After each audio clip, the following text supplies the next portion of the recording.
Konnichiwa, and welcome to the latest episode of the Online Warriors podcast. We have a special episode this week. First of all, currently the three of us, our usual hosts, are all sitting in the same room, which is, as you may know, a rarity. I am Illeagle 86, and I am joined by the lovely Nerdbomber. Hello, hello. And Techtic. Hey, how's it going? I'm doing pretty well. We are also going to be joined by a special guest later in the episode today. If you've listened in the past, you probably know who this is.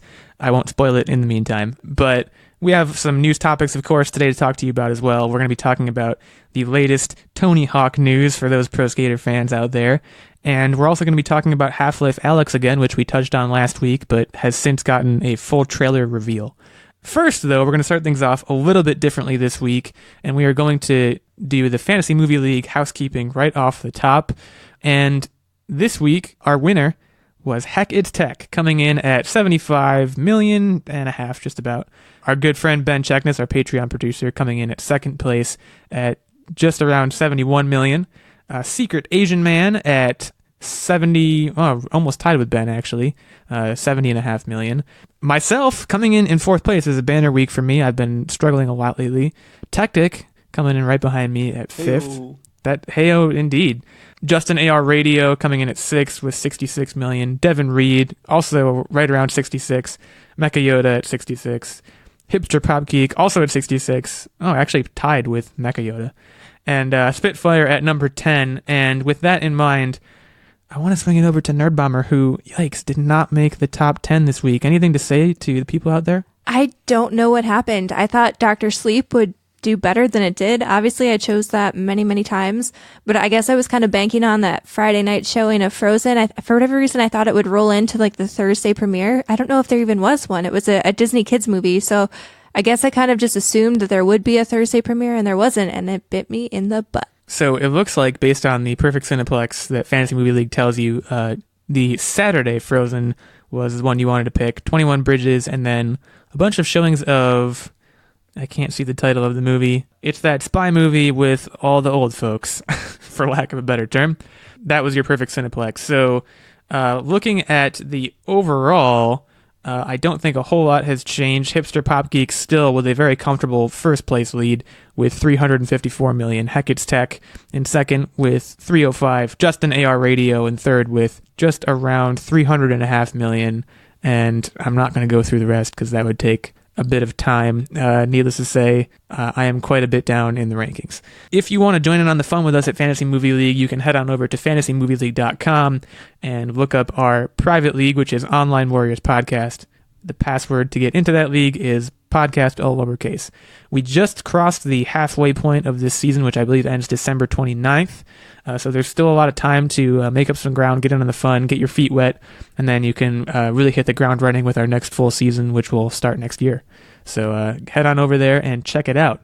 And we can jump now into our news segment, our first news segment, that is, and talk about Tony Hawk Pro Skater. So first of all, before we get to the actual news, Nerdbomber and Techtic, what's your guys' exposure to the Tony Hawk Pro Skater franchise? I was a huge Tony Hawk Pro Skater fan. I played Tony Hawk Pro Skater in my sleep. I felt like I breathed that game.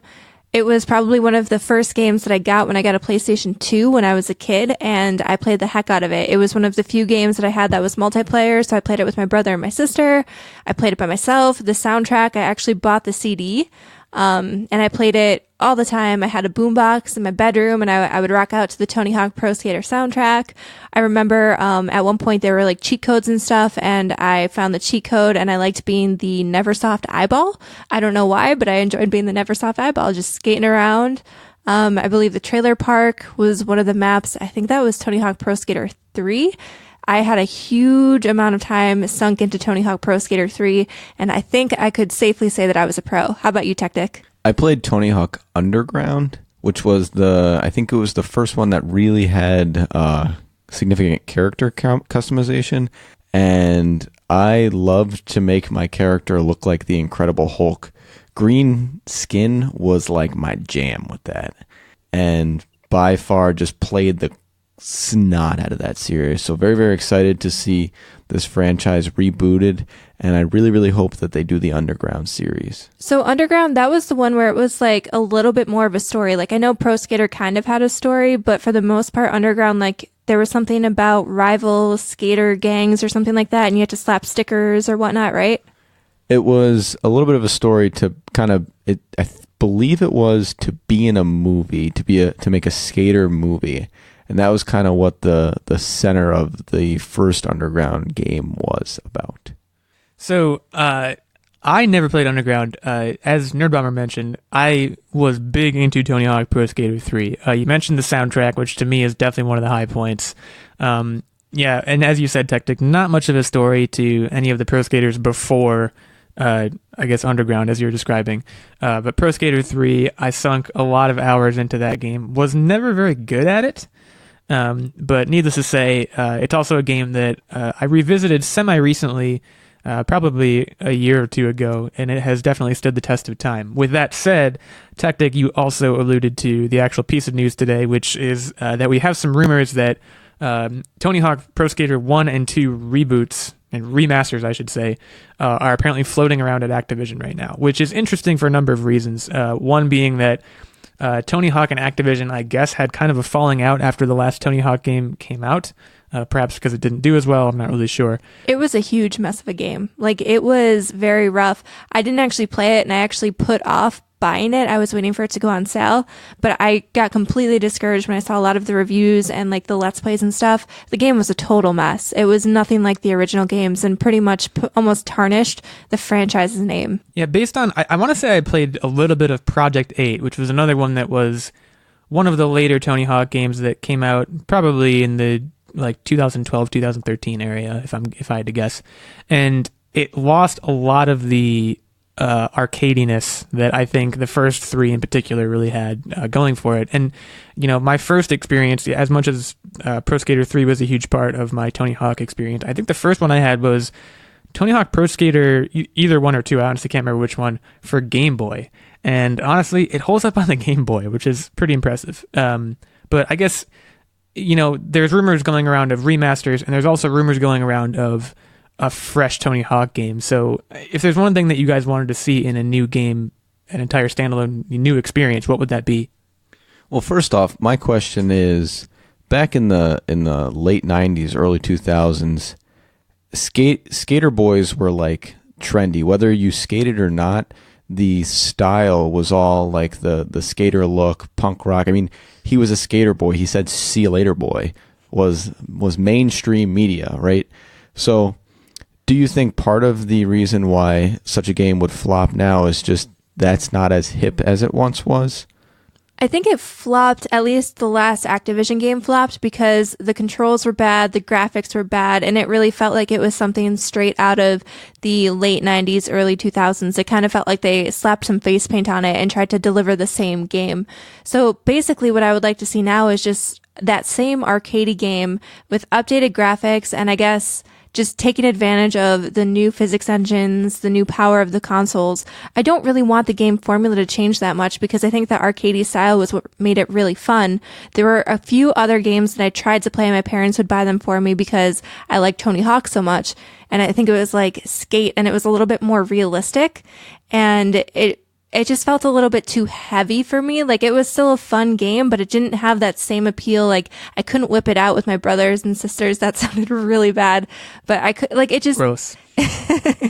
It wasn't a party game. Like it was something that you would play by yourself to try to master the game controls, but it wasn't so much of a party game.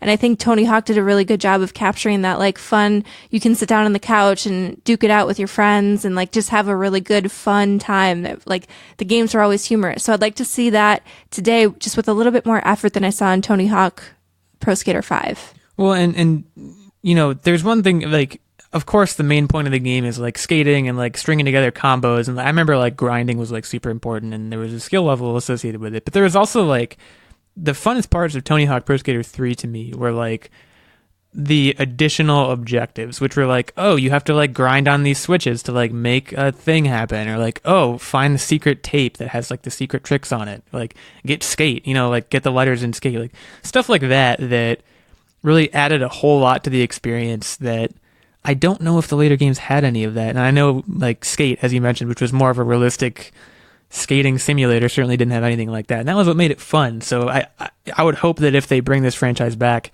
that would be what they would focus on. So if Tony Hawk gets popular again, will you guys miss his tweets? I don't know if you've seen any of his tweets. I don't know if they'll stop. I mean, so first of all, his social media presence is amazing. If you're not familiar with Tony Hawk's social media presence, which basically just amounts to him describing how people don't know who he is, it is fantastic. Go check it out. I would hope, if anything, it'll just get more popular. I think that's the best possible outcome. I'm very excited about this overall. Like, I don't know, Techtic, how do you feel about this? But I think this would actually be, if they do it well and it gets good reviews, I would definitely be on board to buy this, because it has been something that I've been missing in my life, that casual game, kind of like a Rocket League. But I feel like for whatever reason, Tony Hawk has a wider appeal. I think because it was just such a widespread game in all of our childhoods. Well, first and foremost, if we want Tony Hawk to be famous, Post Malone needs to give him some more face time, so people know who he is. Secondly, if this game came back out, I would absolutely play it. But for me, it's not so much what the game would have to offer. I'm a big sucker when it comes into buying into the nostalgia factor.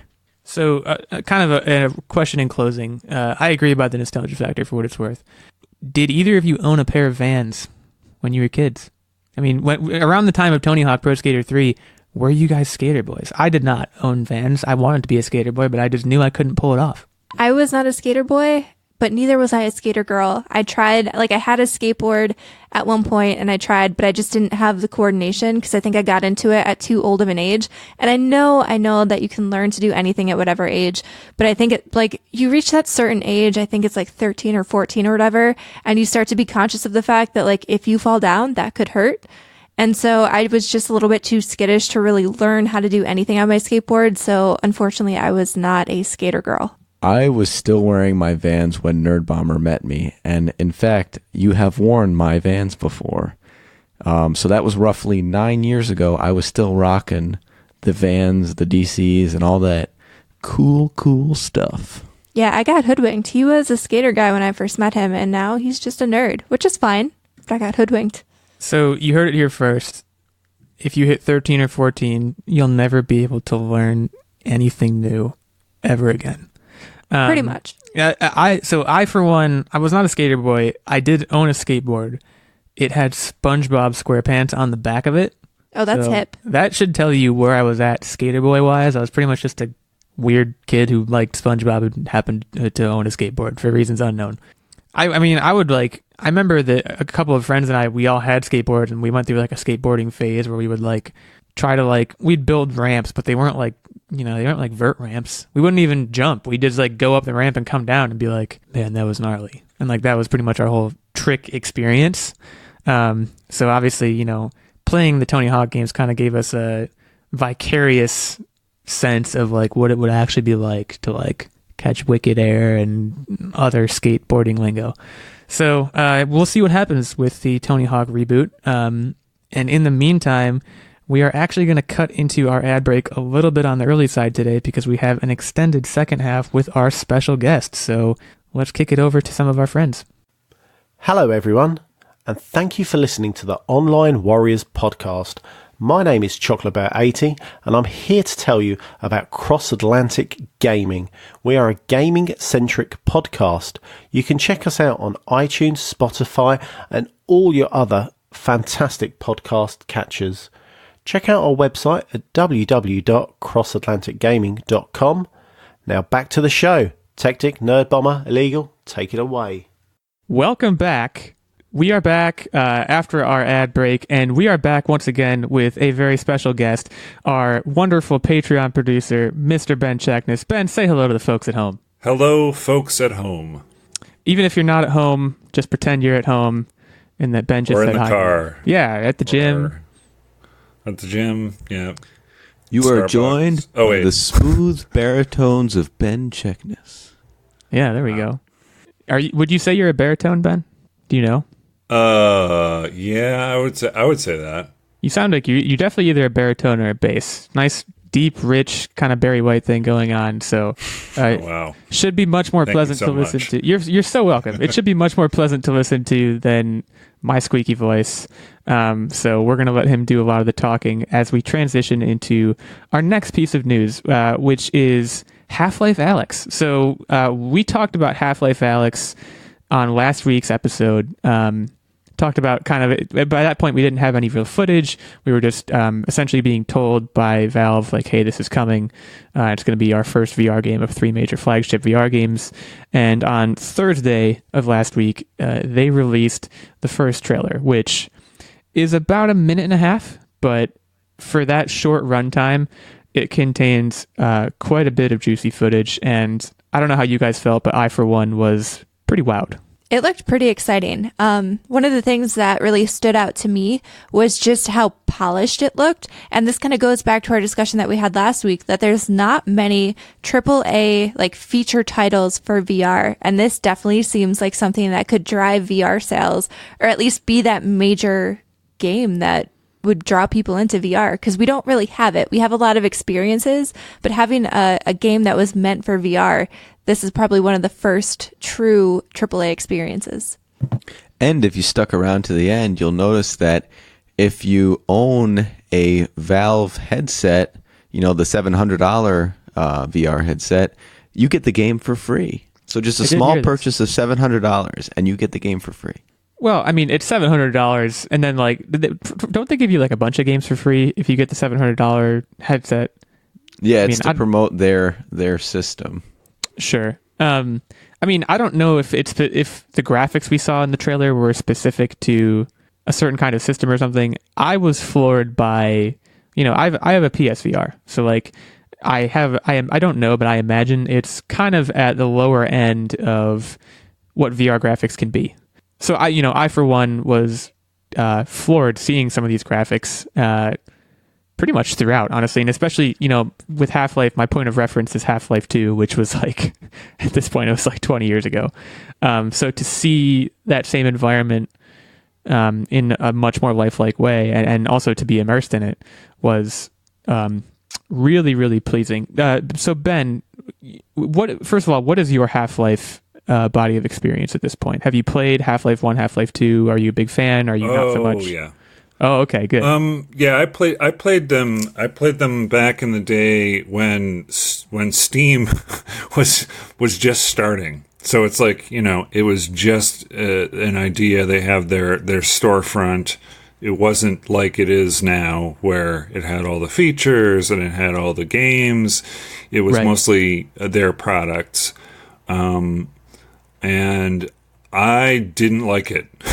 I didn't like Steam at all at that point. No, I was like, why do I need a single point to launch these games? Why don't I just, I start up a game I want to play and I just start that up and then I shut it down when I don't want to play it anymore. I didn't understand what the point was, but it grew into something that, players want. They want their single point of access. I think the digital games really influenced that a lot, because I remember back in the day when we could just like pop the CD into the disk drive and you didn't have to worry about trying to like hunt down the files.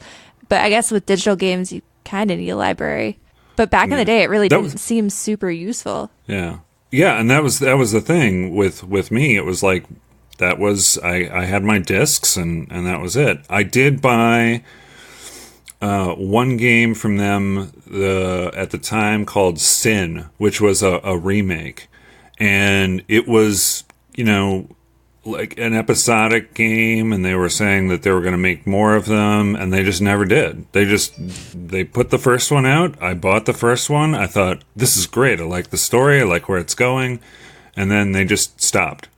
Yeah, Valve is getting a reputation for that. I mean, given what they've done with promising trilogies and not following up on them, which I think I mentioned in the last episode, they seem like they have a hard time following through. But to be clear, so you didn't like Steam, but how did you feel about Half-Life? I loved Half-Life 2. Half-Life 2 was wonderful.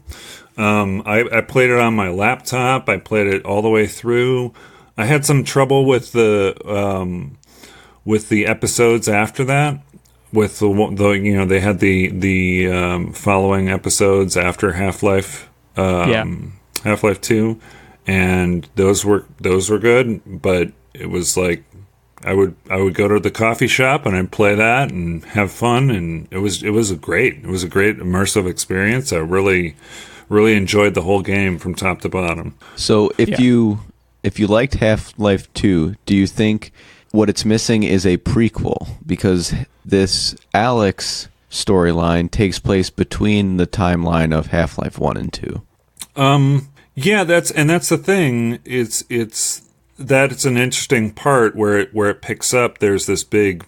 I seem to remember there's a big like metal dog like thing that Alyx is commanding and stuff.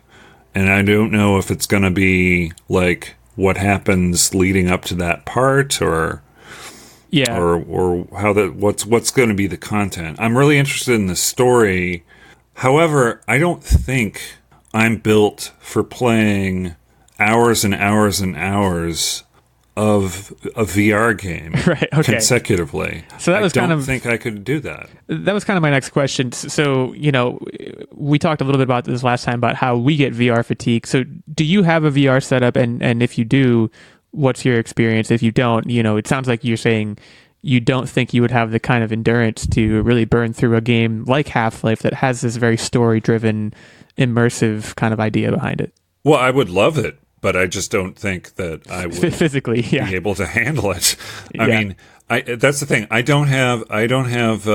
played the PlayStation VR like demos and stuff. I haven't had any problems with like headaches after playing the demos. I don't get, woozy or anything. Mm-hmm. But this, depending on the length of this thing, if this is like hours and hours and hours of playing with a headset on, and that's the only option I have is playing it in VR, I don't know. I just don't know. I think it was Jeff Keighley was saying that he had access to the development cycle of this entire game and that he's seen it at various stages, but the whole game took him about like 15 or 16 hours to finish. And wow. Like you, I just can't imagine being in a headset. I mean, that would take me months to finish by the time I would be able to chunk out small sessions of playing in VR. Because like normally with a game like something like Spider-Man or God of War, Horizon Zero Dawn, I would sit down, and maybe this isn't healthy, but I would sit down for like sometimes 8-hour playing sessions, and I would like take breaks to go to the bathroom or get some food. But I couldn't see myself doing that with VR. Like I couldn't lose an entire day because by the end of that day, I would just be exhausted. 15 hours? I did not know that. For any VR game, that is pushing the upper limits. I mean, I'm impressed. I'm also like kind of like you were saying, Ben, like I'm daunted by that. Like my VR experience is after an hour at the most, I'm like, all right, I need to do something else.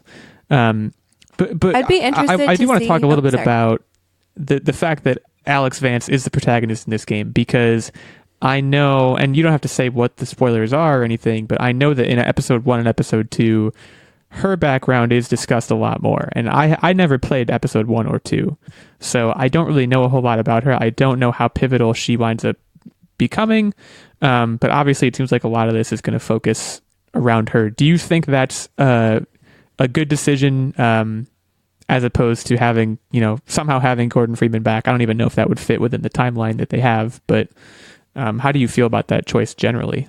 I think it's a good choice. I think what they're doing here, honestly, is testing the water to see if there's still a market for this. I mean, it's not the next episode of Half-Life that everyone's been, wanting.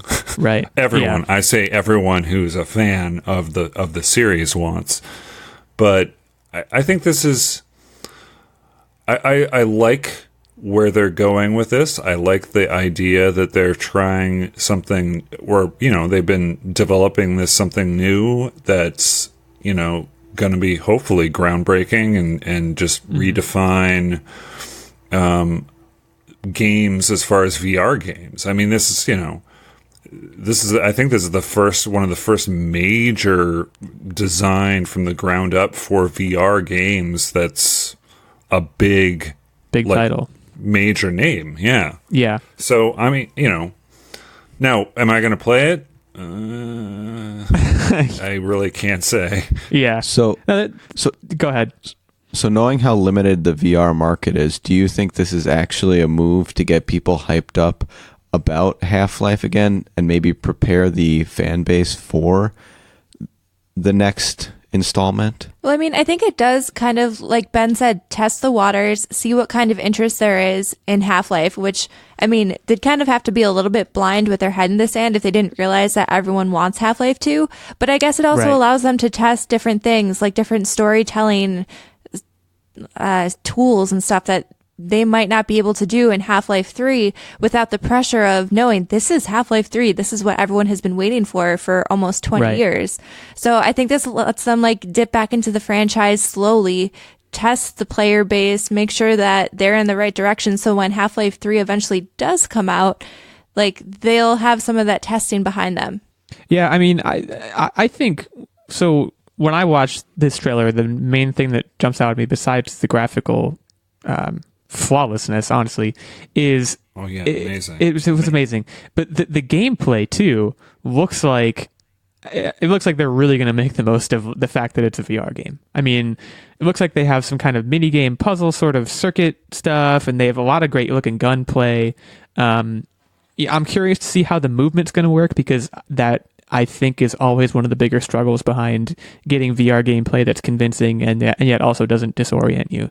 Yeah, I think that fluid movement in games, at least, so when we first got the PlayStation VR, and a lot of the experiences in games out there, they have the teleportation system for movement, and you would think like, oh, that's got to be super jarring, and like, why would they choose that? What is that design decision? But at the end of the day, then, when I played like something like Skyrim, and the movement is super fluid and you can walk just using the stick, that is incredibly sickening if you don't have your VR legs totally underneath you. So I'll be interested to see how they pull that off, because I feel like in a game like this, like all of the gameplay aspects that we kind of saw in the trailer, it seemed like it would be a very fluid movement game, which also kind of makes me wonder, like, Valve has put so much work into VR systems, and obviously, like, they've put a lot of effort into developing this game just from the, at least, completeness that it seems like in the trailer. Like, everything looks pretty well refined, and it's coming out in March, and it makes me wonder if they have something, like some kind of programming magic that they've done to make motion sickness less of an issue. Because right now, as it stands, like, that's a huge barrier to entry for VR in general, and if you can remove that, that would be huge. Because could you imagine someone spending $700 on the system? Because for the most part, I'm assuming this game will drive a lot of new VR players to buy a system to play this game. And could you imagine your first experience being something like Skyrim VR with the very fluid motion system, and then you get sick right away? Like, that would terrify you. You would never want to play again. Right. I mean, I'm very hopeful based on, because they didn't show much movement in the trailer, but the movement that they showed looked like it would be easy to handle. And then, it's easy to say that without being in the actual headset and experiencing it yourself. But I have high hopes. I mean, this is supposed to be, again, the first of 3 quote unquote flagship VR games for them. So I would say, I think thematically they're testing the waters for Half-Life, but as far as, gameplay goes, I'm hoping that what they're looking to do is kind of flex their muscles and say, like, the 2 after this could be even better than this, and this is kind of their proof that, like, yeah, we can do VR games, we can do them well, and you should, as Techtic said, buy our $700 headset if you want to be, really at the front end of this. So it's also time. I don't know. I mean, plot wise, we don't get a lot from the trailer. Her dad is involved, which I know her dad was. I don't remember the details, but I know her dad was a major character in Half-Life 2. I didn't remember. Is everyone Australian in Half-Life 2, Ben? Because everyone's Australian. I was like, I must have just forgotten about that detail. Yeah, I don't recall. honestly. It's been a long time. It's been a long time for me too, but I mean, they're all throwing shrimp on the Barbie in this trailer. And, there's some humor, like the guy throws the gun out the window and it goes off. He's, oh, now it's not loaded. I chuckled. I was like, all right, for in-game humor, that's pretty decent.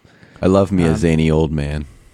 So I have high hopes. Before we move on, any further thoughts? So Ben, you said whether you would buy is up in the air. I don't think. I don't. Do you think it's going to ever come to like a PlayStation VR?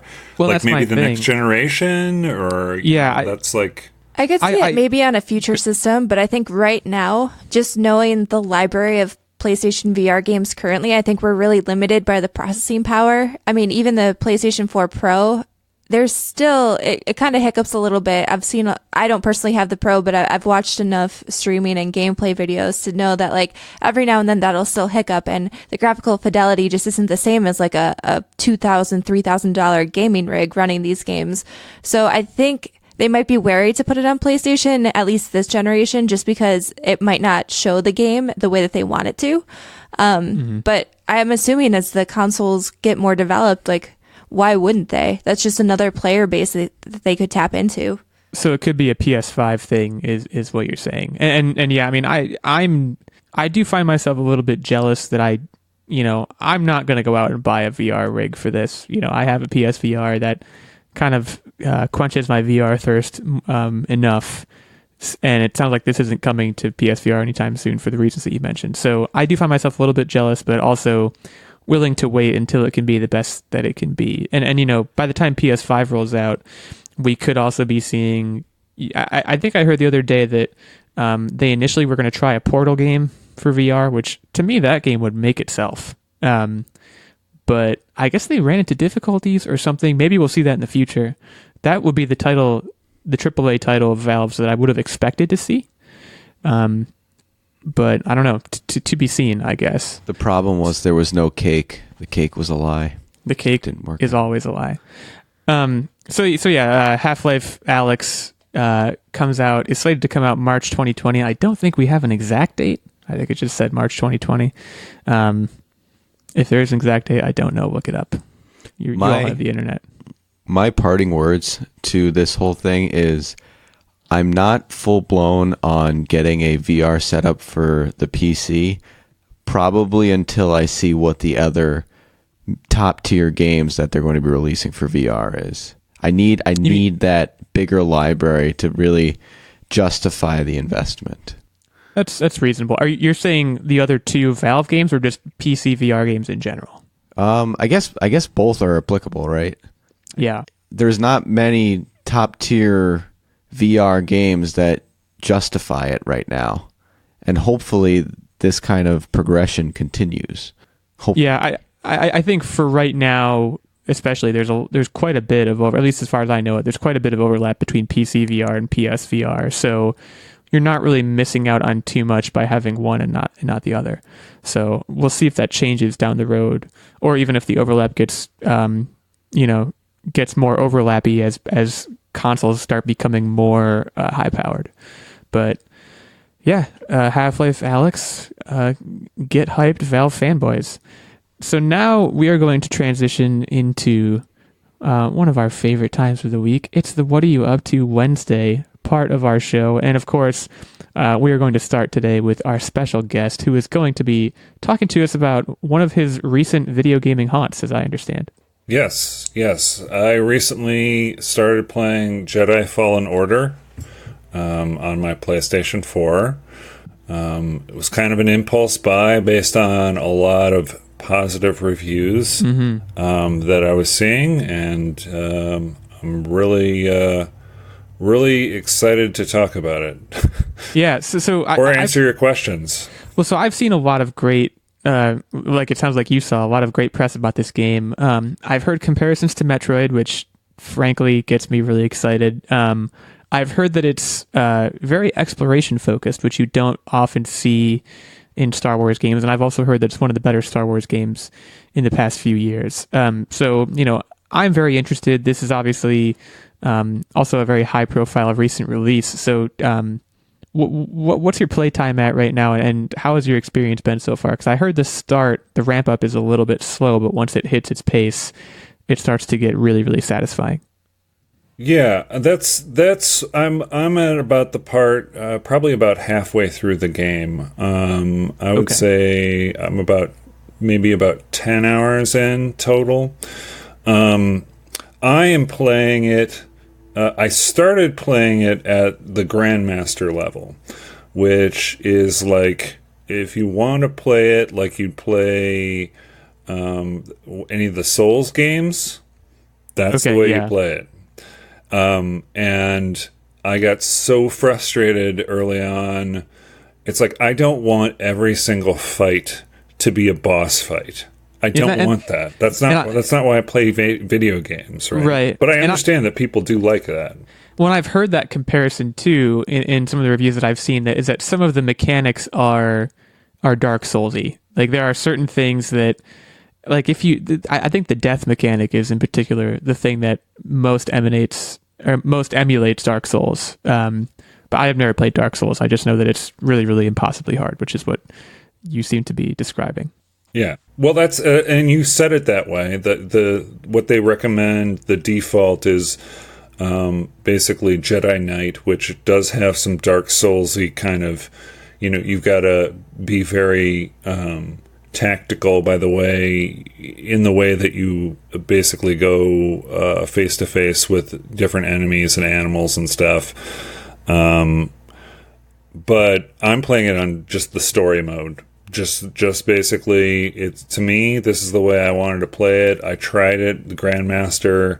That's not fun for me, so I am playing it at the easiest level, and it feels like a hack and slash, like any other sort of game, like a Tomb Raider or something like that, where it's like you're just beating the crap out of stuff and moving on, and it's not too difficult.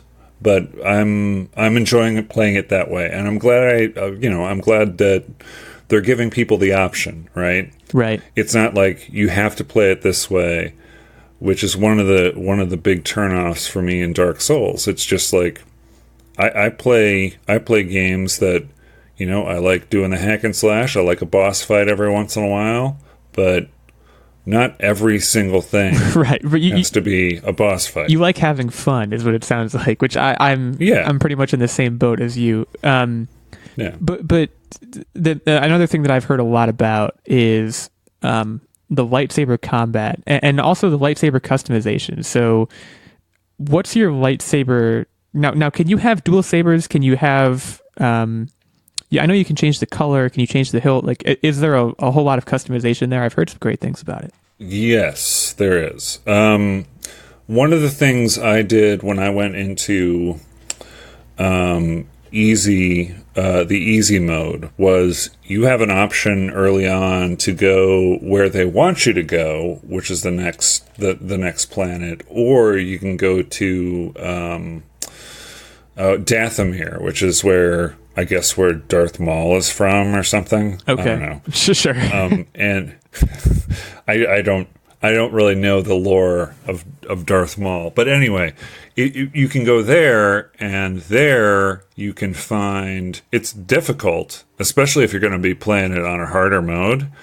But you can find the double lightsaber. So what Darth Maul would wield two-handed, or you can just do the one-handed, which is kind of cool. Mm-hmm. And you can switch between the two. And so that's pretty cool.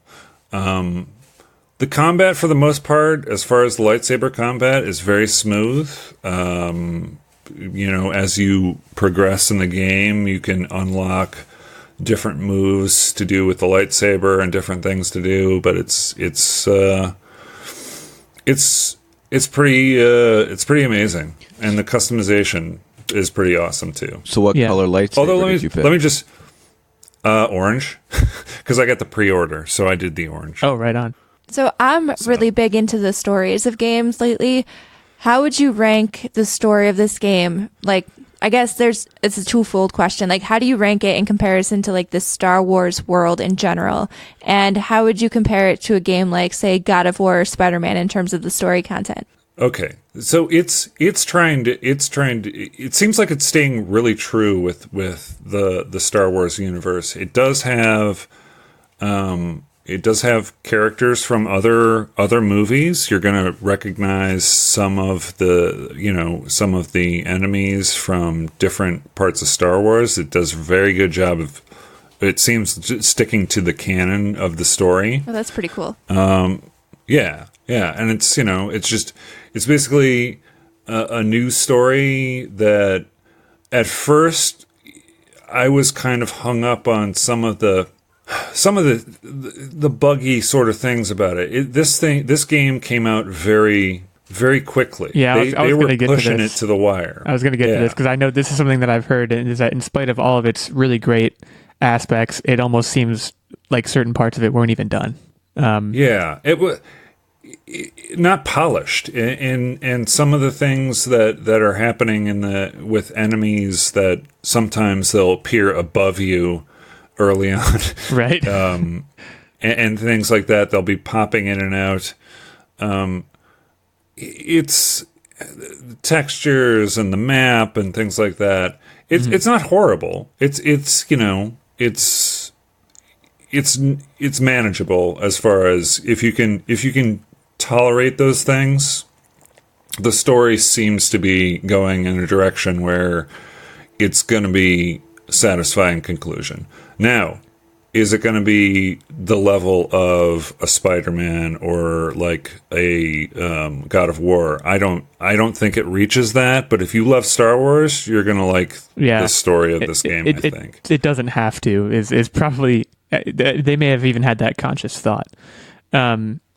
But yeah, and I know in terms of like the bugginess, I know they've already gone record promising patches, and who knows whether they'll actually put out patches that will be effective in fixing a lot of the issues. But I have heard, again, one thing I did mention is comparisons to Metroid Prime, and the main comparison there is there's a lot of opportunity to backtrack and go to certain places that aren't on the main storyline to get certain things. You mentioned the double lightsaber as being maybe one example of many, or was that? Yeah. Okay. That's one of the things that you can, like, one of the hidden sort of workbenches. And then also there are basically workbenches all around that you can discover. There are secrets, scans, there are seeds for a terrarium on the ship that you're on, that you grow these seeds in a terrarium. I mean, there are a lot of different collectible things that you get throughout the game. So it's one of those, it's kind of, I mean, you say Metroid-y as far as, like you need to get certain powers in order to unlock certain areas. Right. But that just seems like a normal platformer kind of mechanic. True. That's true. But yeah, it's really, so far so good. It's enjoyable. Let me tell you though, sliding is horrible. Sliding and rope swinging is going to be the worst experience you've ever had in any game whatsoever. And do you have to do it often? I'm not even joking. No, there's some times when you're traveling where you have to slide down something and then jump onto a rope and then jump off of something. And it's struggle. It just doesn't work the way I want it to. It's horrible. You got to retry a number of times. Yeah. Maybe you'll be brilliant at it. I don't know. You gotta play the Uncharted games. Just frustrated. I tend to not be good at those type of things, so that is something great for me to know. To just like brace myself when I'm ready to play it. Oh yeah. So, but there's cool puzzles and things like that. Like, any kind of Tomb Raider game, you're gonna have the cool puzzles. The cool Star Wars lore. Mm-hmm. Initially, I was gonna be very harsh and initially, because I was like, well, this seems really overhyped, because I was focusing on all the negative parts. But as I'm getting into the story, it's starting to draw me in. But it took a good probably 6 hours going to a couple of different planets, exploring to make that happen. You know what I mean? That's a long time.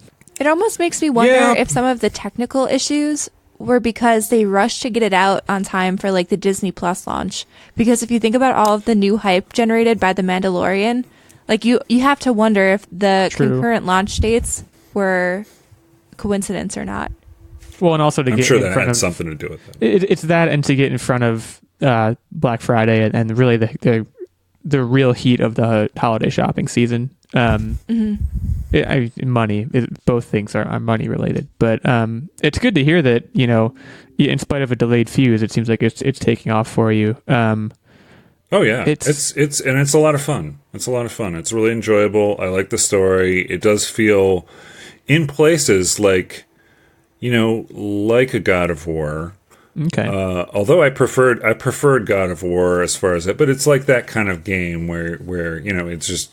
I think at first I thought that Fallen Order had kind of suffered from kind of an identity crisis where it didn't know where it wanted to be. It just wanted to be everything for everyone. Right. You know, it's got the Dark Souls things. It's got the Uncharted things. It's got the puzzles, like your Tomb Raider stuff. It's got the Metroid Prime stuff. Right. But yeah, I mean, but it's growing on me. It's growing on me. I really do. I really do like it. It's not my game of the year, but it would probably be in consideration if it wasn't. You know, it didn't have all these little minor kind of bugs and stuff that I discover. It could have been. You know, it could have been my game of the year, but my game of the year is Control. That's what it is. Control is it's on my list for sure. Oh yeah, you definitely yeah. But this is about Jedi Fallen Order, so right. Well, if for all of our listeners, if you are interested in Jedi Fallen Order after hearing about Ben's experience, it is out now to be purchased anywhere video games are sold. Not a sponsor. I'm making it sound like they sponsored this episode or something. They didn't. Nerdbomber. You know what? Can I say? Oh, I'm sorry. No, go ahead. Can I say one last thing about Star Wars? Please. That is kind of a pet peeve of mine, sort of. You know, you've got all these customizations. You can customize your BD-1. You can customize the ship. You can customize Cal, who's the main character. But they have, it's like a variety of ponchos. It's ponchos. Nothing but ponchos. Right. I was like, really? I've got to unlock like 70 different ponchos? I don't want Jedi to wear garb. a poncho. It's what the Jedi always wear, man. You know what? I just don't dig the ponchos. Yeah, I'm more of a Return of the Jedi Luke Skywalker, kind of like an all black suit kind of look. Yeah. But that's also good to know. You don't have to wear them though. Thank God. Oh, okay. So that's good. yeah. Oh, I love but me. But I mean, you're unlocking lots of. Yeah, you'll love this then, Techtic. You'll love a plethora of ponchos for you. Say that 3 times fast. You don't have to. No. Plethora of ponchos. Well, great. Nerdbomber, what do we have? So I know we'll probably end up talking about this on a weekly basis, but I don't want to dig into it too much because I know you, Illeagle, have not watched the latest episode yet, and I'm not sure if Ben has, but I caught up on No The Mandalorian, and so I have a few like top level comments. First of all, I think overall it's doing a really good job of keeping my attention, and I'm very excited and I'm pleasantly happy with how the series is progressing so far. Everything about it, from just the visual effects to the storytelling so far, 3 episodes in, I couldn't be happier. My second point. Gosh, I'm resisting the urge to ask you so many questions, even though I know I don't want to know the answers to them. But continue. I feel like it is better to go in blind if you can. This will probably be one of those shows that when the episodes drop on Fridays, I'm going to watch it like right away. The second portion of my thoughts is that when watching it today, I think the duration of the episode length is absolutely perfect. So it's like half an hour, right? It's just over half an hour. I think the episodes are somewhere between like 32 to 37 minutes. So it's longer than your standard like 20-minute half-hour show, but not so long as like an hour-long episode where it overstays its welcome. So it really like whets your appetite, but then still leaves you wanting more and doesn't overstay its welcome.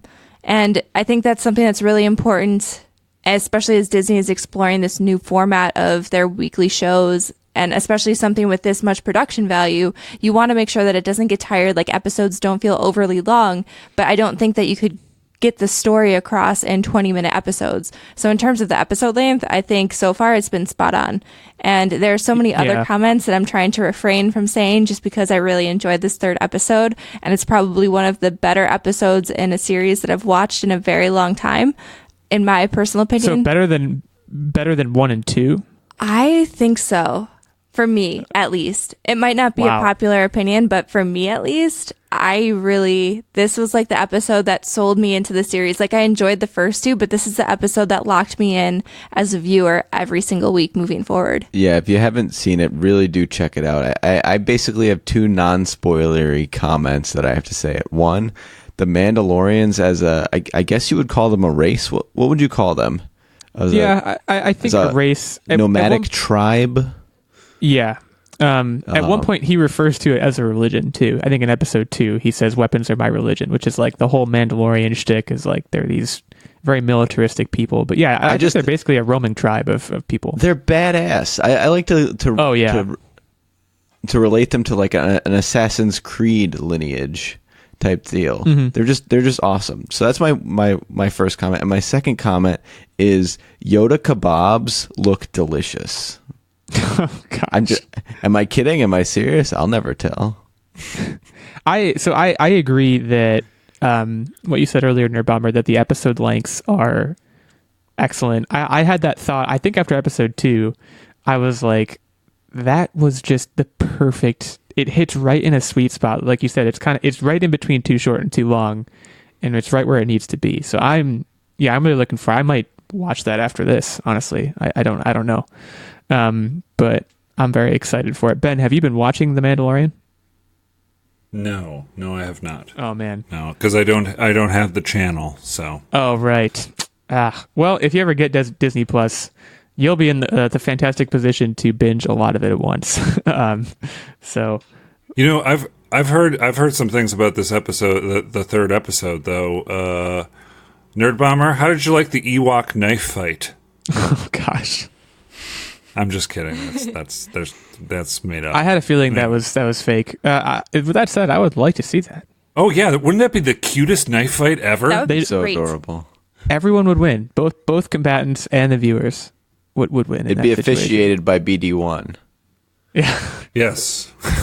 Techtic, what do you have? So, in the same vein of Disney Plus, well, first off, winter's coming, and basically winter's here. And when winter's here, I hardcore hibernate. Like, when I say I sink into my couch, I am between cushions into said couch.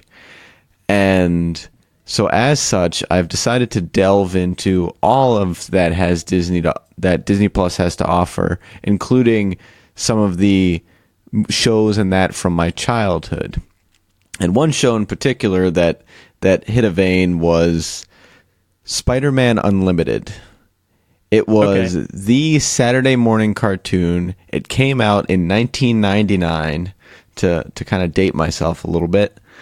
And boy, was it awesome. It had all the great cast and crew, Peter Parker, Venom, Carnage, etc. And even the animation, everything. They had exclusively 90s fashion, which seeing that now made it way better. And to the level of like the female characters had a sheen of lip gloss on their lips. It's just, it hits you right in the throwback, and it's absolutely amazing. The music is fantastic because it's like this techno-y beat bop stuff. And doesn't have the old Spider-Man theme, like the Spider-Man doesn't do that. No, it's its own technically beat bop shtick. I can't describe it any other way. It's so 90s, it's amazing. And it was very edgy. And I mean, I guess this kind of goes back to all of those 80s and 90s cartoons compared to some of the stuff that you see today. But like super edgy for what was supposed to be a kid's show. It was entertaining. Like, what do you mean? Like, do they like say damn and stuff? In the first episode, Mary Jane is wearing this outfit, and it's a button up, but the last button is unbuttoned, so you can see her belly button. Whoa. But even just like Peter Parker has attitude, and he wants you to know it. He's got the tude. Like sass? Yeah, a little bit. Wow. That just raised my chances of watching it for whatever reason. And part of what I was excited for, and I did a little Google search, and turns out it's not going to really work out for me, is when I was a kid, I distinctly remember it ending on a cliffhanger, and the show got canceled, and I never got to see it. They never made this last episode, so when I get to that point again, I'm just going to be like, what happened? Well, I think there was only one season of episodes, too, so you have a very short-lived time period to relive your childhood with this show. It got canceled because of Pokemon and Digimon. So you're setting yourself up for just frustration here. It's just such a good show, though. It really is worth it. I love the throwbacks. I'm excited to wrap this one up, but really do delve into the old content that some of these streaming services have to offer, I guess is my takeaway message.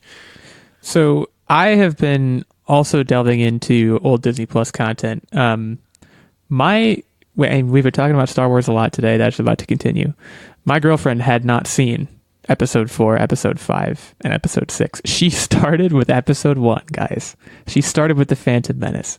So we've been going back. I want to say I've been educating her, but that's really not what's been happening. We've been putting it on, and she's been watching it, and I've just been geeking out in a really unattractive way. But we have watched episode 4 and 5, and 6 is to come. I gotta say, I don't want to spend too long talking about this because everyone has seen those movies, but Return of the Jedi has always been my favorite. That is likely to still be the case after I watch it. But I used to think that 5 was overrated, and I'm walking that back now. For whatever reason, when I watched it earlier this week, I gained a lot of new ways of appreciating it for what it is. As just like one of the best science fiction movies ever. And it really hit me in a good place. So shout out to the old Star Wars movies. In addition to that, I have started, after the results of my one-person Twitter poll of what video game I should play next, I have started Bioshock Infinite. So I'm not very far. I'm not very far in it. I essentially just... The beginning of that game is bizarre. We don't have time to talk about this. I can talk about it more next week, but the beginning of that game is just very WTF for pretty much like the first half hour to 45 minutes. I'm like, what am I even doing? And then they like give me a baseball and tell me to throw it at a married couple, and I'm like, no. And then it's just like, and then I just start shooting people. It's crazy.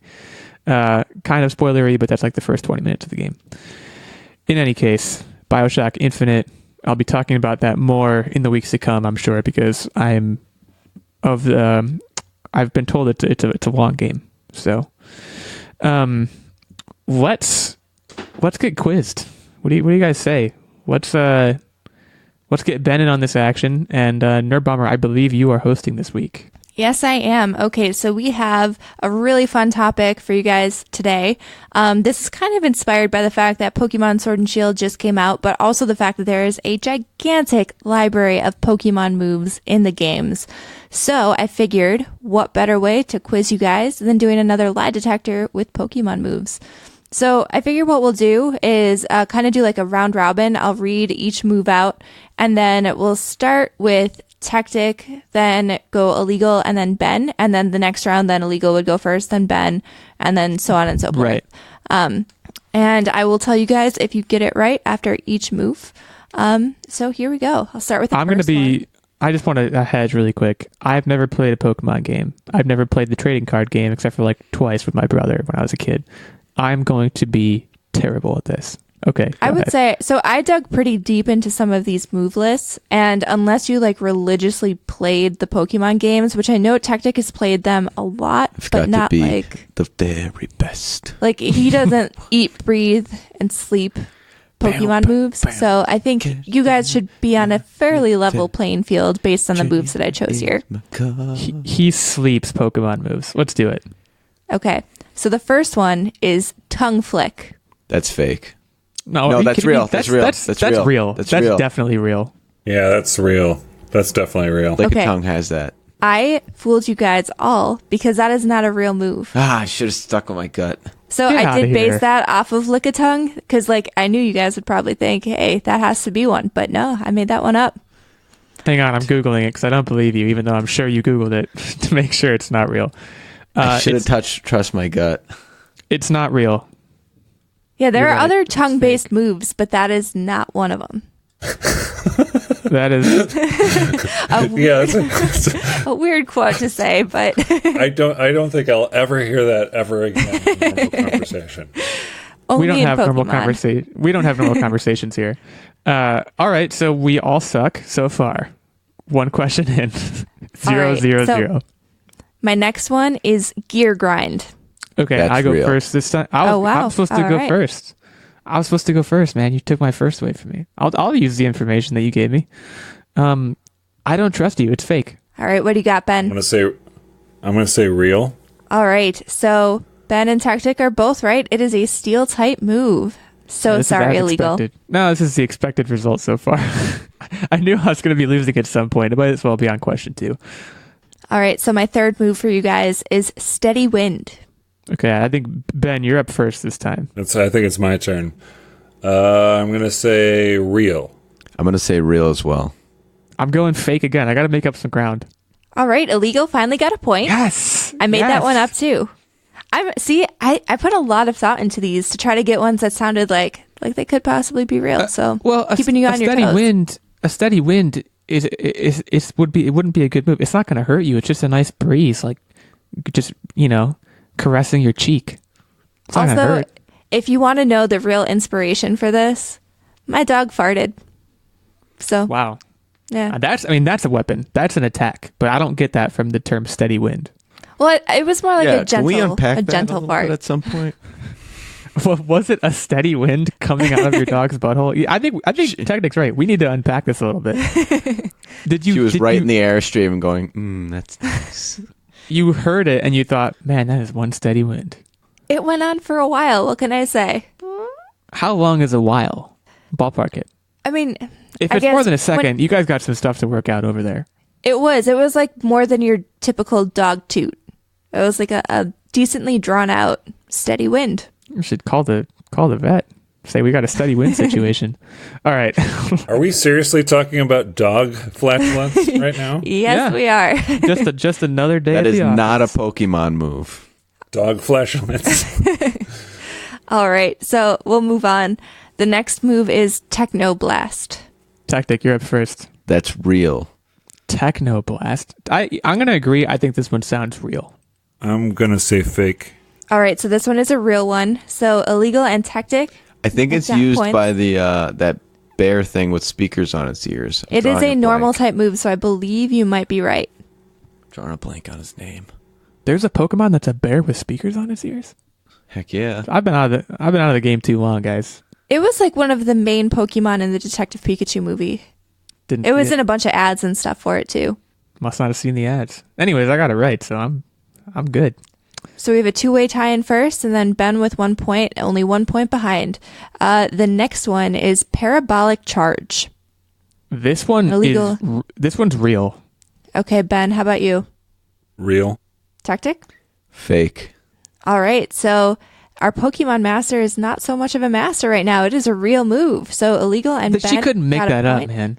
How could she come up with parabolic? I mean, that's Why too would a math- Pokemon use parabolas? Why wouldn't they? So right now, Illeagle is in first place with 3 points. Ben followed up in 2 points, and Techtic is also at 2 points. Tenuous lead. This is unbelievable. Let's keep going. My next one is Happy Hour. Ben, I believe this is you. I'm gonna say fake. Techtic? I too am going to say fake. I'm gonna join them and say fake. All right. Well, this one is actually, surprisingly, a real Pokemon move. It is a normal type move, and All the Kinda weird. Pokemon get messed up. Yeah, what does this move entail? Everyone gets confused. They hurt themselves on Binge confusion. drinking. Does everyone get confused? Do you know what the move actually does? I don't know. It was a very big chart. I just saw that it was a normal type move, but I thought it was interesting. Keep going. I'll look it up really quick. Okay, so the next move is Sticky Sap. Techtic, this is you. I'm going to go real. This one is fake. I'm gonna say fake as well. All right, so both Ben and Illeagle got a point. I made this one up. Techtic. I'm getting banned. I feel like I'm like a Star Wars expert or something. You know what I mean? Using Happy Hour doubles the amount of prize money received after the battle. That's not what Happy Hour means. I don't agree with that as a name, but whatever. Okay, so I'm still winning. Yeah, you're leading the way in first place with 4 points. Ben is now in second place with 3 points, and Techtic is falling behind with 2. Techtic, you're blowing it. Oh my gosh, that's embarrassing. How many do we have left? I have 4 more left. Okay. So I was really on a roll with you, so I just kept going. So what My you're saying next is I one- could still lose. Perfect. You could, or you could tie. This next one is Sub-Zero Slammer. This one, am I first on this one? No, I believe you are. No, wait. I think, isn't Ben first on this one, or is it me? No, I did first last one, I think. Yeah, it's you. Illeagle. It's me. Okay. Would you say Sub-Zero what? Sub-Zero Slammer. This is fake again. I'm saying real. I'm going to go with fake because there's a lot of characters. All right, so Ben has now tied for first because this is a Crap real on a ice stick. move. It's too alliterative and fake sounding. Did they know that when they made it up? It sounds fake. I mean, there are a lot of moves that are alliterative and fake sounding. So this one was actually pretty easy to come up with the list for. All right, I'm going to move on to my next move. It is called Crush Hug. Is this me? I'm gonna go. I'm gonna go real. I'm gonna go fake. I'm sorry. What was it? Could you repeat Sure. the move? It is Crush Hug. Could you use it in a sentence? Crush hug. Could you? Boy, I'm gonna say real. All right, so this one I made up as a fake. And Yes. Illeagle Yes. got a point. So he is back in first. Oh my god, what a time to be alive. He was All right. all worried about not knowing Pokemon, so here we are. My next one is super great. I like this one. Twinkle Tackle. Ben, you're up first for this one. I'm just laughing at it. That's totally real. It has to be real. I agree. Okay, then I too am gonna go real because I just can't get any lower. Yeah, that one was in fact real. It's too I good. couldn't make that up. It's just too good. Yeah. All right, so goodness. this is our final one, and it is called Magic Powder. Magic powder, and I go first. This one's real. All right, Ben. Okay, this is my only chance. This is my only chance to tie. So I'm just gonna say fake. I'm gonna go real because I've actually used that move before. Oh, okay. Well, it is a real psychic move. Oh, so my we do have a winner. It is Illeagle. goodness. I'm very surprised. What's I'm the blown final away. score to make us feel good at least? Okay, so Illeagle comes in first. He has 6 points. Ben comes in second with 5, and then Techtic rolls in third at 4 points. A nice stagger, I will say. Techtic, what happened, man? I gotta ask. What happened? I don't know. This is almost as heartbreaking as my Star Wars flub last week. You had a lot to prove, and you really messed with up. some of them, I was thinking, the characters used on these names are way too long, and in the new game, they had limited the amount of Pokemon to be released so that they can have higher quality looking characters. So, if so facto, then they probably want to limit the text size too, and of all the moves. Well, all I'm saying is that line of thought does not seem to have worked for you. Yeah, it didn't work for me at all. I think I well overthought it. I would. By the way, ipso facto is an actual Pokemon move. Was that You're intentional? lying. You're lying. No, it's not. It's not. I'm just. Oh man, I was literally in the middle of Googling it. I'm gonna Google it just to make sure. Yeah, that's fake news. It's not. Man, you got me good with that one. All right, well, that concludes our episode. We do want to take another moment to thank our fantastic Patreon producer, Ben, for joining us. Thank you, Ben. It's been a pleasure talking to you. Yeah. Thank you guys so much for having me. I really appreciate it. Yeah, you are so welcome. Again, if you want to be like Ben, head on over to our Patreon. We mentioned that in the top half of the episode, so I won't take you through all of it again. But what I will mention, in addition to that, is if you are enjoying what you're listening to and you want to support us in some way that is not Patreon, head on over to Apple Podcasts and leave us a review. We'd really appreciate that. And either way, we appreciate all of you for listening, and we thank you for joining us once again, and we'll talk at you again next week. See you next week.